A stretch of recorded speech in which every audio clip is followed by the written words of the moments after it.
Persis. Welcome to the new cartoon version of Inquiring Minds. Yay! This week, I have a really excellent question for you. Have you ever wondered why... What are you doing? Chris, I'm working on a cartoon version of Inquiring Minds. A cartoon? Yes, think of how many more kids would watch the show. I think you might need a little professional help with this one, Persis. You're right. I wonder how the professional animators make it look so good. The best way to find out how animators bring cartoon characters to life is to come to a place where they do animation.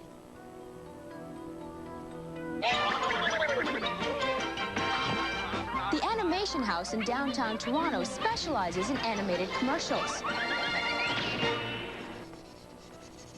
Well, you'd think the logical place to start would be right here, with an animator working on a drawing, right?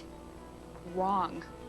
You start here, with the sound recording of all the characters' voices. Is anybody home? What do you want? I'm looking for the honeycomb secret. Look, Lizard Breath, I know the first secret's a cool shape, the second's a crunch, but you've got to So why record the voice first? Well, it's extremely difficult to draw a character's lips moving without having the voice as a guide. The voice provides you with the proper timing of the mouth movements. The voice track is carefully analyzed and broken down into individual vowel sounds. Secret, secret, secret, secret, secret, secret, secret, secret. Then each of these sounds gets assigned a mouth shape. For example, this mouth shape is used to represent a th sound. This shape is for a b sound.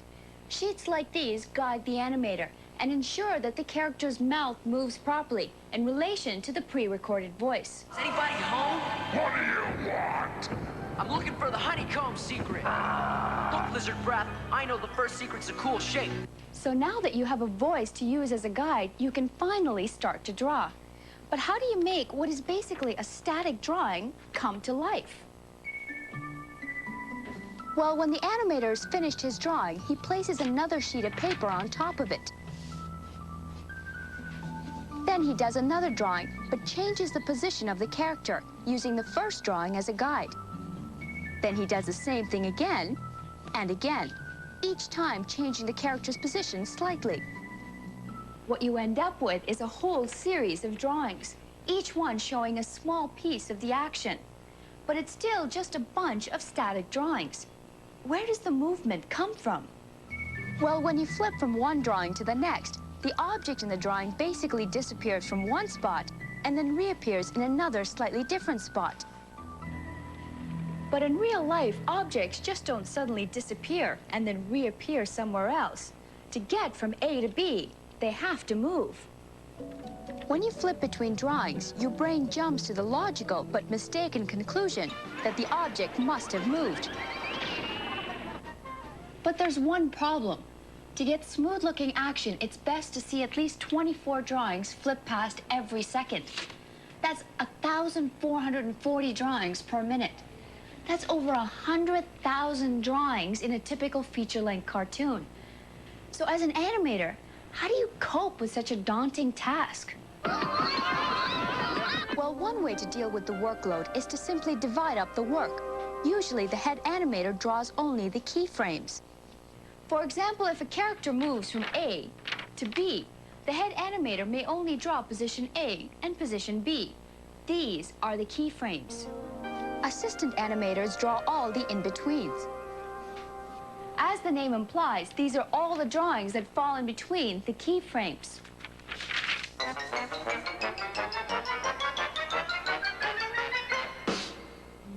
The finished drawings are then given to the paint department, where another set of artists fill in the colors. But it's not the original drawings that get colored. The drawings are transferred to clear plastic sheets called cells. It's the cells that get colored. But why go through the trouble of transferring everything to a piece of clear plastic? Because it saves you time. Using cells allows you to draw only what you need to draw. For example, if the characters in a scene are the only things that move, why draw the background over and over again? The different elements, the background, the characters, the foreground, are transferred to different cells. This scene is actually made up of 4 different layers. And because you can see through each layer to the layer below, the animator only has to redraw those parts of the scene that move.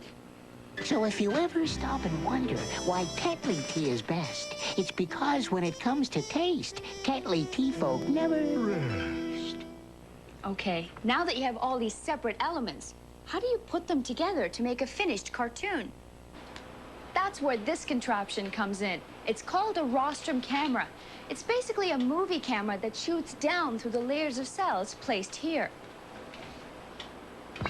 An operator will sit here for days, clicking a frame of film, changing the cells, clicking another frame, and so on until the entire film is done. It's a tedious process, but practically every animated cartoon ever made was produced this way. Up until recently, that is. More and more animations being done on computers these days. But what happens in here is no mystery. It's basically the same thing animators have been doing for years. Animators still begin with pencil drawings, but now, instead of handing them over to the paint department, they scan them into a computer. The computer can easily combine all the drawings, the characters, the backgrounds into a final product. And adding color is simply a matter of pointing and clicking. The basic steps in making a cartoon are the same whether you use a computer or not. A computer simply streamlines the process by eliminating the need for all those cells and paints. Chris, check this out. Huh? Now we can really make an animated version of Inquiring Minds. You can animate just about anything on this. Huh, wonder what this red button's for. Oops. What? Why are you looking at me like that?